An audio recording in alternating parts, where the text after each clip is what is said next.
Thank you, Mr. Speaker. The last nail is being driven into the coffin of the American Republic, yet Congress remains in total denial as our liberties are rapidly fading before our eyes. The process is propelled by unwarranted fear and ignorance as to the true meaning of liberty. It is driven by economic myths, fallacies, and irrational good intentions. The rule of law is constantly rejected, and authoritarian answers are offered as panaceas for all our problems. Runaway welfareism is used to benefit the rich at the expense of the middle class. Who would have ever thought that the current generation and Congress would stand idly by and watch such a rapid disintegration of the American Republic? Characteristic of this epic event is the casual acceptance by the people and the political leaders of the unitary presidency, which is equivalent to granting dictatorial powers to the president. Our presidents can now, on their own, order assassinations, including American citizens, operate secret military tribunals, engage in torture, enforce indefinite imprisonments without due process, order searches and seizures without proper warrants, gutting the Fourth Amendment, ignore the 60-day rule for reporting to the Congress the nature of any military operation as required by the War Power Resolution, continue the Patriot Act abuses without oversight, wage war at will, treat all Americans as suspected terrorists at airports with TSA groping and nude X-raying. And the Federal Reserve accommodates by counterfeiting the funds needed and not paid for by taxation and borrowing, permitting runaway spending, endless debt, and special interest bailouts.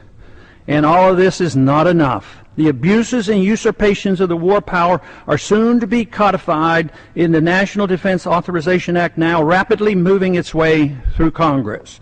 Instead of repealing the 2001 authorization for the use of military force, as we should, now that bin Laden is dead and gone, Congress is planning to massively increase the war power of the president.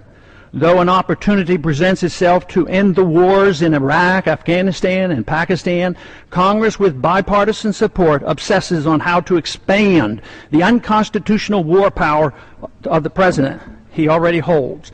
The current proposal would allow a president to pursue war anytime, any place, for any reason, without congressional approval. Many believe this would even permit military activity against American suspects here at home.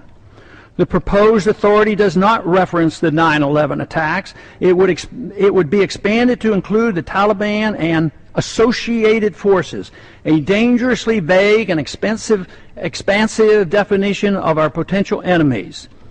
There is no denial that the changes in Section 1034 totally eliminates the hard-fought-for restraint on presidential authority to go to war without congressional approval achieved at the Constitutional Convention.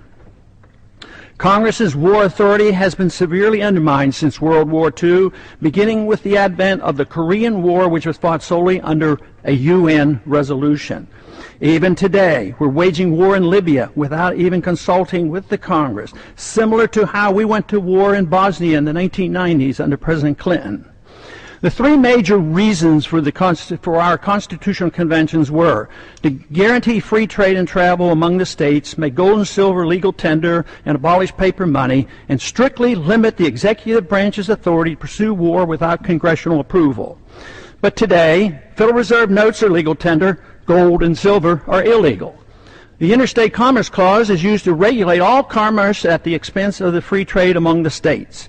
And now, the final nail is placed in the coffin of congressional responsibility for the war power, delivering this power completely to the president, a sharp and huge blow to the concept of our republic.